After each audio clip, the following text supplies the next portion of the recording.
Jean chapitre 13 à partir du verset 1 à 16. D'accord. Bonsoir à tous. Voilà, je lis dans Jean 13 à partir du verset 1. Or, avant la fête de Pâques, Yeshua, sachant que son heure était venue de passer de ce monde vers le Père, il avait aimé les siens qui étaient dans le monde, il les aima jusqu'à la fin. Et après le souper, alors que le diable avait déjà mis dans le cœur de Yehuda Iscariote, fils de Shimon, de le livrer, Yeshua, sachant que le Père avait tout remis entre ses mains, qu'il était sorti d'Élohim et qu'il s'en allait à Élohim, se lève du souper, dépose ses vêtements et prenant un linge, il s'en ceignit. Ensuite, il verse de l'eau dans un bassin et se mit à laver les pieds des disciples et à les essuyer avec le linge dont il était saint. Alors il vint à Simon Pétros et celui-ci lui dit, toi, Seigneur, tu me laves les pieds. Yeshua répondit et lui dit, ce que je fais, tu ne le sais pas maintenant, mais tu le comprendras dans la suite. Pétros lui dit, non, tu ne me laveras jamais les pieds. Yeshua lui répondit, si je ne te lave pas, tu n'as pas de part avec moi. Simon Pétros lui dit, Seigneur, non seulement mes pieds, mais aussi les mains et la tête. Verset 10, Yeshua dit, celui qui s'est baigné n'a besoin que de se laver les pieds pour être entièrement pur. Et vous êtes purs, mais pas tous. Car il connaissait celui qui le livrait. C'est pourquoi il dit, vous n'êtes pas tous purs. Après donc qu'il leur eut lavé les pieds et qu'il eut repris ses vêtements, s'étant remis à table, il leur dit, comprenez-vous ce que je vous ai dit? Vous m'appelez docteur, Seigneur, et vous dites bien, car si je suis, Amen. Vas-y jusqu'au verset 16, verset 15, 16. Verset 14. Si donc je vous ai lavé les pieds, moi, le Seigneur et le docteur, vous devez, vous aussi, vous lever les pieds les uns aux autres. Car je vous ai donné un exemple, afin que vous agissiez comme j'ai agi envers vous. Amen, amen. Je vous le dis, l'esclave n'est pas plus grand que son maître, ni l'apôtre plus grand que celui qui l'a envoyé. Verset 17. Si vous savez ces choses, vous êtes bénis, pourvu que vous les pratiquiez. Alléluia. Amen. Amen. Amen. Voilà, donc j'aimerais que vous suivez attentivement ce que l'Esprit du Seigneur veut nous enseigner ce soir. Voilà, j'aimerais que vous suivez ça attentivement. Vous avez vu, c'est l'histoire de notre Seigneur, notre Maître, Yeshua, notre modèle par excellence. C'est vrai qu'à travers l'enseignement qu'il a donné, à travers le geste qu'il a fait, il y a aussi un enseignement spirituel parce qu'il dit à la fin que vous n'êtes pas tous purs. En fait, il parlait de Judas Iscariote qui devait le livrer. Parce que la Bible nous dit que non, que Yeshua savait dès le commencement qui devait le livrer. Et vous allez voir quelque chose qui m'a marqué dans ce texte que j'ai envie de partager avec vous. C'est le fait que Yeshua est Seigneur, Yeshua est Elohim.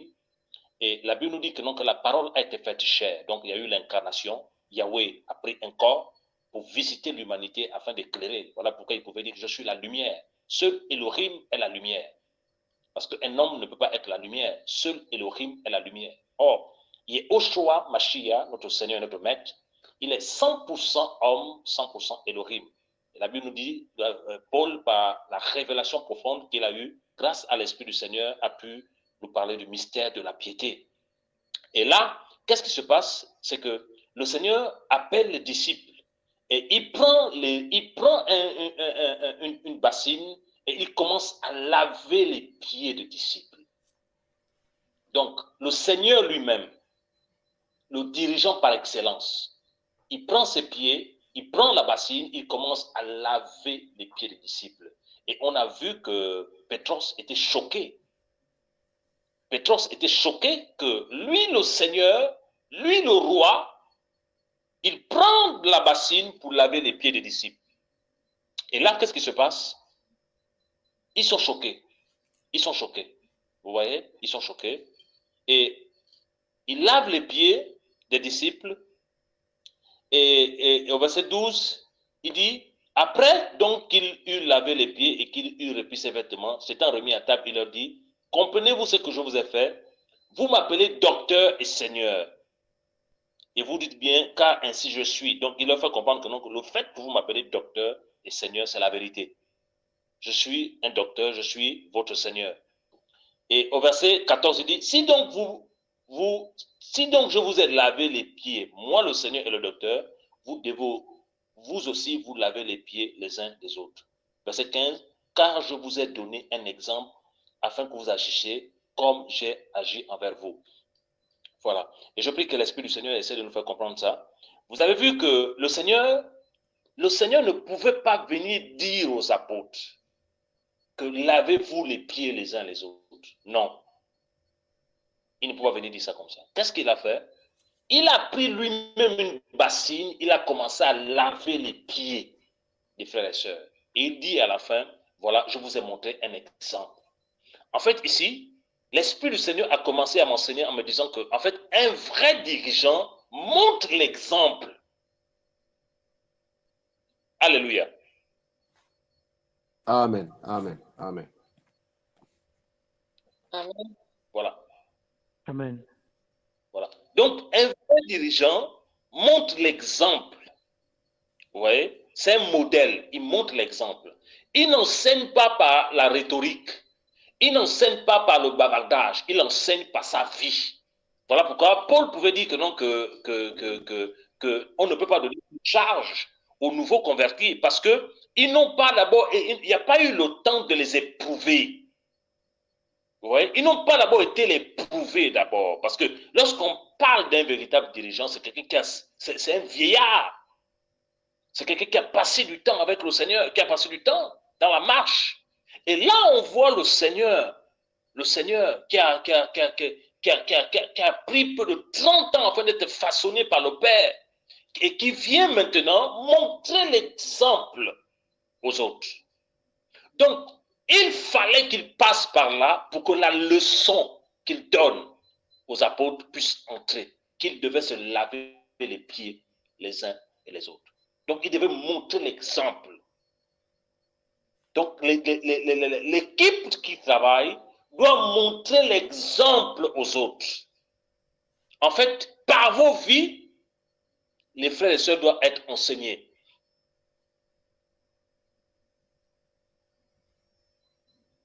Par vos vies, les frères et sœurs doivent être enseignés. C'est-à-dire que dans la notion de l'heure, vous devez être des modèles. Dans la notion de l'organisation, vous devez être des modèles. Dans la notion de propriété, vous devez être des modèles. Dans la notion du langage, comment parler aux frères et sœurs, vous devez être des modèles. Dans la notion de la patience, vous devez être des modèles. Dans la notion de la gestion du matériel et autres là, vous devez être des modèles. Donc, quand les nouvelles personnes vont arriver, lorsqu'ils vont vous regarder faire, ils vont avoir des enseignements à travers ce que vous faites. Alléluia. Amen. Amen. Amen. Amen. Amen. Amen. Amen. Donc, vous devez être des exemples. Vous devez être des exemples. Et quand on aspire déjà à être un exemple, on doit laisser le Mashiach travailler dans les profondeurs de nos âmes. On doit laisser le Seigneur travailler dans les profondeurs de nos âmes. Ça veut dire que si on veut être un modèle maintenant pour les âmes, on ne doit plus être là en assemblée en train de discuter le micro. Si on veut être un modèle pour les âmes, on ne doit plus être en assemblée en train de vouloir se battre pour prêcher. Non. Un modèle, c'est celui qui enseigne par sa vie, pas par la prédication, pas par l'enseignement, mais par sa vie, par sa manière de parler, par sa manière de se comporter, par sa manière d'aimer les autres, par sa manière de supporter les autres. Et là, tu deviens un modèle. Et la Bible nous dit dans le livre de 2 Corinthiens 3, la Bible nous parle de Corinthiens qui étaient comme des lettres. Des lettres. Or, ce qu'on doit comprendre, c'est qu'une lettre a un message. Et lorsqu'on envoie une lettre, on n'envoie pas une lettre nue, on met la lettre dans l'enveloppe. Donc l'enveloppe, c'est le contenu, le contenant, qui a la lettre. Et pour lire la lettre, il faut faire sortir il faut déchirer l'enveloppe pour faire sortir la lettre. Et lorsque tu ouvres maintenant la lettre, tu vois le contenu, tu vois le message. Et qu'est-ce que Paul voulait dire là? Paul voulait enseigner que, à travers le service de Paul, à travers les enseignements qu'il a donnés aux Corinthiens, à travers la parole, l'esprit qui a été gravé en eux, qui était comme une lettre, et lorsque tu voyais la conduite des Corinthiens, en fait, tu lisais le Mashiach, les vrais enfants du Seigneur. Quand on voit leur conduite, on lit le Seigneur. On lit le Seigneur. Parce que la parole du Seigneur en nous est esprit et vie. La parole du Seigneur en nous est esprit et vie. Donc, on doit tout faire pour chercher à être des exemples dans la manière de reprendre, dans la manière d'aider, dans la manière d'aimer, dans la manière de se sanctifier, dans la manière de gestionner l'œuvre, dans la manière de travailler dans le corps au Cameroun. Vous devez être des exemples. Dans la manière de donner, dans la manière d'aider les autres assemblées, vous devez être des exemples. C'est-à-dire que des personnes, ceux qui, en fait, le Seigneur dira que non, que tu n'as pas vu mon fils, tu n'as pas vu ma fille, c'est parce que, en fait, vous devenez maintenant des exemples. Or, qu'est-ce qui se passe aujourd'hui? C'est que beaucoup de personnes veulent avoir la tête remplie de versets, mais sans vie. C'est-à-dire, la tête est tellement remplie de versets. La tête est tellement remplie de l'hébreu, du grec, mais le cœur n'est pas changé. Vous voyez? Le cœur n'est pas changé. Et quand on a, parce que Paul nous dit que la connaissance enfle, mais l'amour édifie. Donc, Paul nous fait comprendre que une connaissance sans amour, ça tue. La connaissance te pousse à l'orgueil, mais l'amour édifie. L'amour, c'est le Mashiach. Et quand on parle d'édifier, ça veut dire construire, bâtir. Donc, ça veut dire que quand tu as l'amour, même quand tu reprends, tu bâtis. Or, bâtir veut dire construire. Alléluia. Amen. Amen. Amen. Amen. Amen. Amen. Voilà. Et vous devez comprendre que à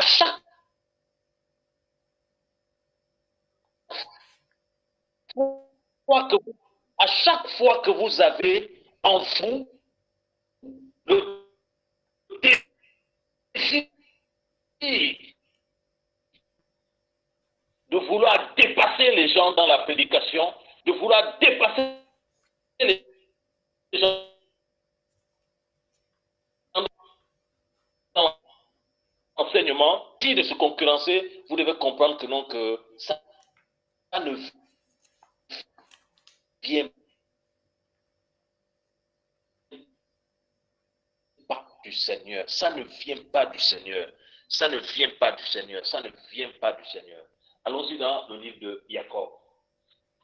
Jacques, épître de Jacques.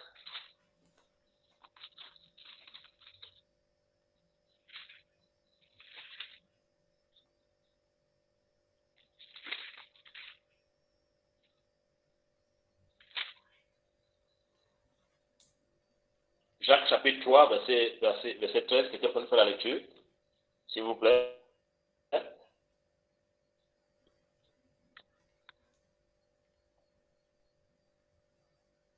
Si une sœur peut nous faire la lecture.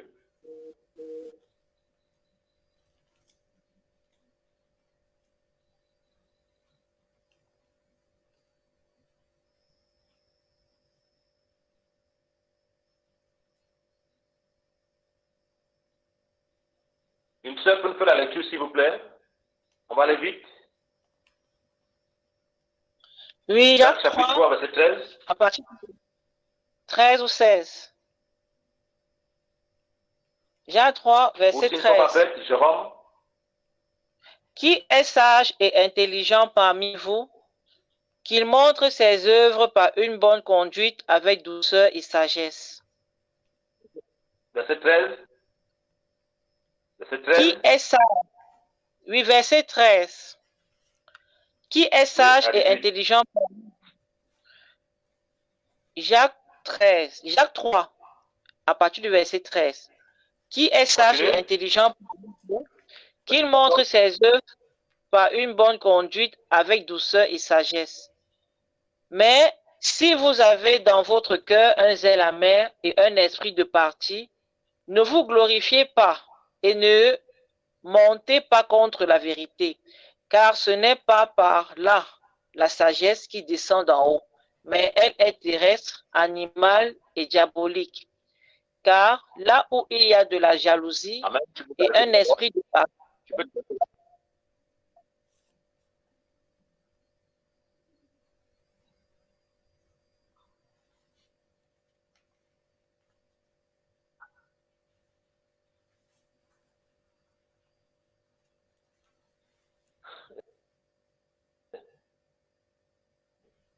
Ok, amen, amen. Donc ici, l'apôtre dit que qui est sage, intelligent parmi vous, qu'il montre ses œuvres par une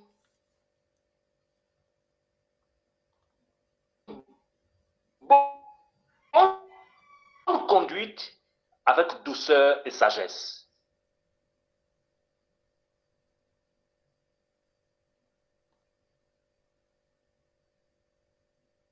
Et donc, quand on parle de bonne conduite, c'est bon comportement. Or, c'est là où ça coince. C'est là où ça coince dans les enfants du Seigneur. On a besoin tous que le Seigneur nous travaille au niveau du comportement. Vous allez voir que dans la manière de parler, on blesse. Dans la manière de répondre, on blesse, on casse. On n'édifie pas. Tu vois? Il nous parle d'une bonne conduite avec douceur et sagesse. Et au verset 14, il dit, mais si vous avez dans votre cœur un zèle amer et un esprit de parti, ne vous glorifiez pas et ne mentez pas contre la vérité. Quand on dit ne mentez pas contre la vérité, parce que la vérité c'est le Seigneur. Donc ça veut dire quoi? Ça veut dire que si dans ton cœur, il y a l'envie de dépasser les autres dans l'enseignement, si dans ton cœur, il y a l'envie de surpasser les autres, si dans ton cœur, il y a l'envie de te montrer, tu dois comprendre que non, que cette sagesse-là ne vient pas du Seigneur, ça vient de l'ennemi. Ça vient de l'ennemi, parce que le Seigneur pouvait dire que non, que le plus grand parmi vous soit le serviteur des autres. Oh, le réseau, ça dérange. J'espère que les autres écoutent un peu. Alléluia. Oui, ancien. Amen, amen, amen. Amen. Vous écoutez? Amen, amen. On suit. Allô? Oui, Ouais, oui, oui, c'est bon. on suit. Nous On écoutons. te suit. Oui, ancien, t'es sûr là. C'est bon, on déchire. Oui, nous écoutons. bien, Nous on écoutons suit. bien. Très bien. Nous écoutons bien. On peut continuer? Ancien, nous te suivons. Oui, oui, on peut continuer. D'accord. Donc ici, il dit, si vous avez dans votre cœur un zèle amer et un esprit de parti, ne vous glorifiez pas et ne mentez pas contre la vérité. Donc on doit comprendre que non, donc que si en nous, il y a le zèle amer, si en nous, il y a les disputes, si en nous, il y a l'envie de vouloir toujours casser les autres, montrer que c'est nous qui connaissons, montrer que c'est nous qui avons la connaissance, en fait, ce zèle-là ne vient pas du Seigneur. Ce zèle-là ne vient pas du Seigneur. Et au verset 15, qu'est-ce que l'apôtre dit? Que car ce n'est pas la sagesse qui descend d'en haut, mais elle est terrestre, animale et diabolique. Verset 16, car là où il y a de la jalousie et un esprit de parti, il y a du désordre et toutes sortes de mauvaises choses. Donc, l'apôtre peut comprendre ici, poussé par l'esprit, que la jalousie, là où il y a la jalousie et là où il y a un esprit de parti, il y a du désordre. Donc, en tant qu'enfant du Seigneur, en tant que modèle, on doit refuser ces œuvres de la chair-là, la jalousie, les esprits de parti. C'est-à-dire que non, que je préfère plus Cédric et non tel, je préfère plus tel et non tel, ça ne vient pas du Seigneur. Un enfant du Seigneur se positionne sur les Écritures et non sur les hommes. Et le Seigneur pouvait dire que si quelqu'un m'aime, pas qu'il va dans une assemblée, pas qu'il fréquente une assemblée, si quelqu'un m'aime, qu'il garde ma parole. La parole du Seigneur. Vous avez vu? Et au verset 17, il dit, mais la sagesse d'en haut, et selon Proverbe 8, la véritable sagesse, c'est le Mashiach. Donc, quand on nous parle de la sagesse d'en haut, on nous parle du Seigneur. Et qu'est-ce qui se passe là? En fait, Jacques ici décortique le caractère du Seigneur. Il dit quoi? Suivez bien. Il dit que, mais la sagesse d'en haut est premièrement pure. Donc, celui qui est rempli de l'esprit d'en haut, celui qui est rempli du Seigneur, celui qui a l'esprit du Seigneur, parce que la Bible nous dit que non, que l'esprit qui a établi sa demeure en nous. Donc, nous avons l'esprit en nous. Donc, celui qui a la sagesse d'en haut, la Bible dit que non, que la sagesse d'en haut est premièrement pure. Quand on parle de pureté, c'est la sainteté. La pureté, c'est la sainteté. Et premièrement pur, en effet, ensuite pacifique. Donc, celui qui a l'esprit du Seigneur, il aime la paix. Celui qui a, il dit que, voilà, il dit au verset 17 que non, en effet, est pur, pacifique, douce. Donc, là où il y a l'esprit, là où il y a la sagesse d'en haut, il y a la douceur. Conciliante, celui qui a l'esprit, celui qui a la sagesse d'en haut, il aime réconcilier les frères. On parle des frères, on ne parle pas des gens qui pratiquent le péché. Il aime réconcilier les frères. Parce qu'il il est plein d'amour et de miséricorde. Vous voyez, il est conciliant, plein de miséricorde. En fait, il est plein de pitié, de sentiment de pitié par rapport à la souffrance des autres. Et de bons fruits, le fruit de l'esprit. Sans partialité et sans hypocrisie. C'est-à-dire qu'il ne prend pas parti pour quelqu'un, il pose sa justice sur la vérité et il n'est pas hypocrite, ce n'est pas quelqu'un de double. Voilà pourquoi, entre vous, vous ne devez pas vous critiquer. Entre vous, vous ne devez pas vous diffamer. Entre vous, vous devez vous aimer. Et c'est le commandement que le Seigneur a donné aux apôtres. Le monde entier saura que vous êtes mes disciples si vous avez l'amour les uns pour les autres. Alléluia. Donc, soyez des modèles. Soyez des exemples. Soyons des exemples pour les frères et sœurs. Soyez des exemples là-bas. Des modèles. Des exemples là-bas, des modèles dans le langage, dans le caractère, dans la manière de répondre. Parce que parmi vous, chacun vient avec son caractère et il faut demander au Seigneur de briser, de façonner ça. De façonner ça. Alléluia. Amen, amen, amen. Amen. Donc, c'est un peu la petite exhortation que je voulais donner ce soir-là sur être un exemple, afin que le Seigneur pose encore sa pierre au travail qui est en train d'être fait. Voilà, et de plus en plus, vous devez voir que les partages que le Seigneur nous donne, c'est un lien avec le caractère, avec l'homme intérieur qui doit subir une transformation profonde. Et nous devons tous nous laisser façonner par notre Seigneur et notre Maître, parce que la Bible nous dit dans le livre de Yohanan 2 que Le Seigneur voulait être... Le Seigneur ne se fiait pas à eux parce qu'il connaissait ce qui était dans leur cœur.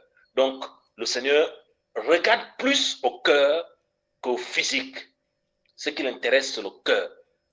Voilà pourquoi j'ai l'habitude de dire même aux frères et sœurs qui ne sont pas mariés, quand on se met avec quelqu'un, on épouse le cœur. Si le cœur de la personne est malade, mais tu vas souffrir si la personne n'est pas du Seigneur. Mais si le cœur de la personne est malade et que la personne a été plantée par le Seigneur est puissant pour changer son cœur.